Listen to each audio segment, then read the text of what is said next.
Oh, this working from home thing is really getting me, throwing me off my time. Let me get my daytime pajamas on, and I'll be right there.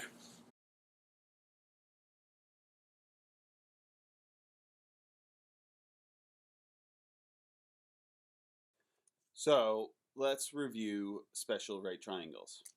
So special right triangles, the first one that we're going to talk about is a 45, 45, 90 triangle. So what you'll notice is in this, you're either going to be given two 45-degree angles or that these two sides are congruent. Now, that means that this is an isosceles right triangle. What you will need to know is this is a rule that works for 45, 45, 90 triangles all the time. These two sides are going to be congruent. And if these two sides are congruent, then the hypotenuse is that side times the square root of 2. Now, we've done a discovery about this. This is the rule. Now, don't tell anyone, but this is the shortcut if you're given the hypotenuse. If you're given the hypotenuse, the other side is that number that you're given times the square root of 2 divided by 2. So I'm going to go through that example. This is only if you're given the hypotenuse, but don't tell other math teachers I told you that because that's kind of a shortcut.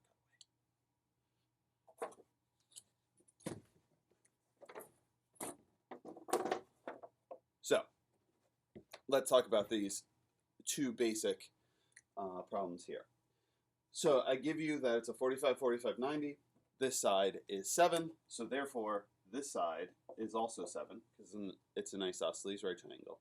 Then the hypotenuse is 7 square root of 2. Now, what gets a lot of students is, let's say I give you this as the square root of 7. Well, these two sides are still the same. We still write it like that, square root of 7. This hypotenuse becomes the square root of 7 times the square root of 2. Now, because they're both inside the square root, I can actually multiply that, and it's the square root of 14. And that is just my answer for that. Now, the harder questions come when I give you that hypotenuse. Now, this is where that trick shortcut way. Typically, if you want to know this, this was something times the square root of 2 is 10. Now, what you would do is you would divide by 2, the square root of 2, and this could be one of your answers. But mathematicians don't like square roots on the bottom. So what we do is called rationalizing the denominator. But if you follow my trick, you don't have to do that because it's already done for you. So my trick was that if this is x, that's my hypotenuse, this is that number, square root of 2, divided by 2.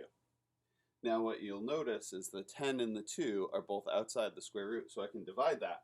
This becomes 5 square roots of 2, 5 square roots of 2. And when I say 5 square roots of 2, I mean 5 times the square root of 2. I can do the same thing here. So that number is 6, square root of 6. So this is square root of 6 times square root of 2 over 2. This becomes the square root of 12 over 2 because they're both inside the square roots. Now,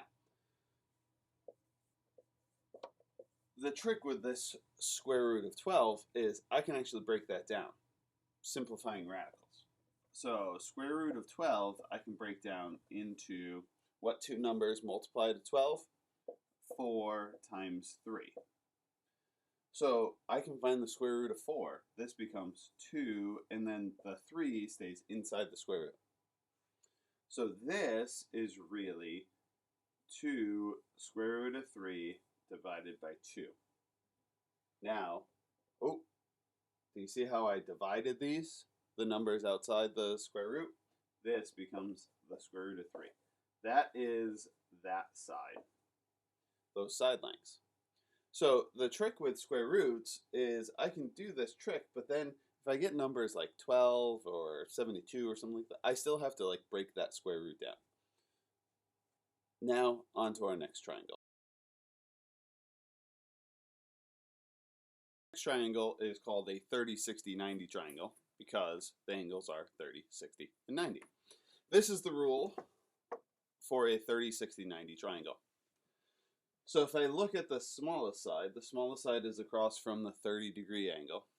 If I call this x, the hypotenuse is double that. And the longer leg is that number times the square root of 3.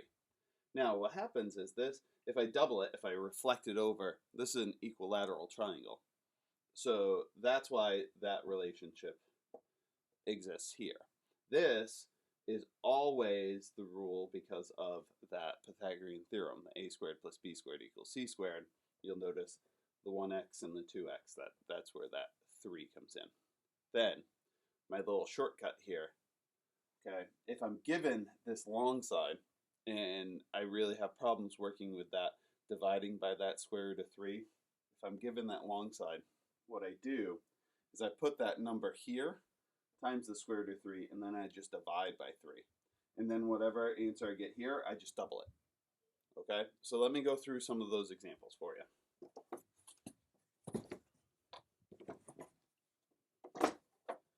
So, in this case, I give you 11. So, this is the shorter side. So, this is 22. So, then this longer side is 11 square root of 3. 11 times the square root of 3. So if I give you the hypotenuse, I take this number, 46, I divide by 2, that's 23. If this is 23, this is 23 times the square root of 3. I'm done with those problems. I can find both of those sides. The harder one comes when I give you the longer side, the side that's across from the 60. So if you remember my hint to you, if this was x, this was x square root of 3 divided by 3. So what I do is I take that 21, the 21's x, times the square root of 3 divided by 3. Because these are both outside the square root, I can divide that. This side becomes 7 square root of 3. 7 times the square root of 3. So if this is 7 times the square root of 3, double that is 14 square roots of 3, and I'm done. That's how you do the 30, 60, 90.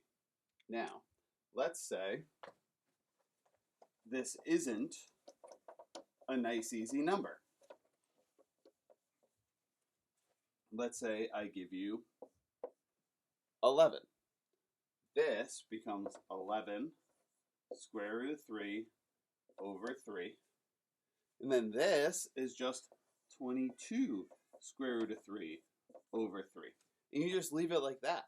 You don't have to use decimals. You just leave those as square roots. Let me know if you have any questions, and please complete the practice problems.